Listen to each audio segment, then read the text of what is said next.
Terlebih dahulu saya mengucapkan ribuan terima kasih kepada cikgu pengajian AM saya, iaitu Cikgu Hamid bin Awang, kerana telah memberi sekali lagi peluang kepada saya untuk berkongsikan tips untuk skor A dalam pengajian AM SEM. Pengajian AM SEM 2 terbahagi kepada 3, iaitu bahagian A Dasar Malaysia, bahagian B ahli bentuk komunikasi iaitu ABK Craft, dan bahagian C iaitu Terlebih dahulu saya mulakan dengan bahagian A. Bagi bahagian ini saya ada 3 tips untuk menguasai bahagian ini, iaitu pertama sekali memperbanyakkan latitude to B. Saya akan membuat soalan-soalan past year paper STPM pengajian AM SEM 2, soalan percubaan dari negeri-negeri lain. Semasa saya membuat latihan ini, saya akan cross check dengan buku rujukan saya dan akan bertanyakan kepada guru pengajian AM saya untuk mendapatkan jawapan yang lebih tepat. Dengan memperbanyakkan latitude B sebegini, ianya akan membantu saya untuk mengingati fakta-fakta dasar-dasar Malaysia dengan lebih mudah. Kedua, saya akan melakukan penghafalan melalui buku rujukan. Saya akan menghafal setiap satu fakta dalam buku rujukan tersebut, dan selagi saya tidak menghafal satu fakta bagi subtopik tersebut, saya tidak akan berpindah ke bab seterusnya dan sebaliknya. Yang ketiga, melakukan study group. Memandangkan situasi pandemik yang kita alami sekarang, ianya menyukarkan kita untuk membuat study group secara bersemuka. Oleh yang demikian, saya menggunakan aplikasi atas talian seperti Google Meet, Zoom dan Telegram. Saya akan mengorbankan masa ujung minggu saya selama 2 jam dan mendiskusikan berkaitan soalan-soalan yang tidak difahami dengan rakan. Sekiranya kami belum menjumpai jawapan tersebut, kami akan bertanyakan kepada guru kami untuk dapatkan jawapan yang lebih tepat.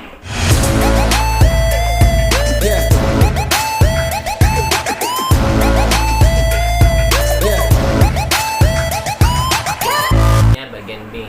Bagi bagian B, saya mempunyai 2 teknik untuk menguasai bagian ini. Pertama sekali, memperbanyakkan latitude B. Seperti yang saya katakan pada bagian A sebelum ni, saya juga membuat soalan past year paper dan soalan percubaan dari negeri-negeri lain bagi bagian ini juga. Hal ini kerana semakin banyak kita membuat latihan, kita akan dapat mengurangkan kesilapan-kesilapan kecil dan besar yang boleh menyebabkan kita kecicilan markah. Kedua, saya akan menetapkan had masa bagi setiap satu latihan ABK Craft. Saya akan menetapkan masa 40 minit bagi setiap satu latihan. Hal ini kerana ABK Craft memerlukan penelitian secara terperinci.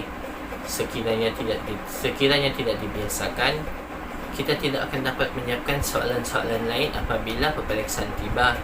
Apabila peperiksaan semakin hampir, saya akan mengurangkan had masa saya itu kepada 30 minit setiap latihan ABK Craft.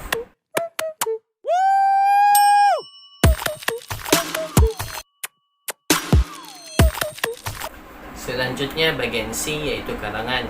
Saya masih menggunakan 2 teknik yang sama seperti yang saya katakan pada video tips SEM 1 pengajian AM untuk menguasai bahagian ini.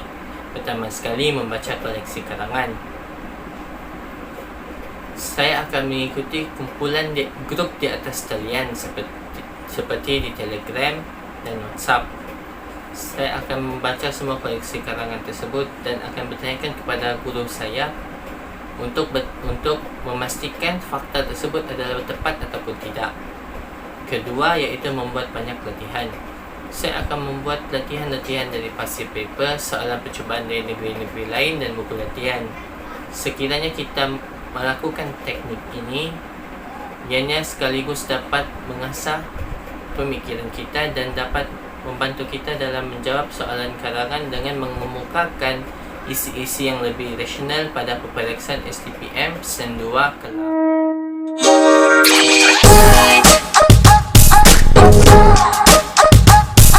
Itu saja dari saya. Saya harap tips-tips yang saya berikan tadi dapat membantu anda untuk mendapat keputusan yang cemerlang dalam pengajian.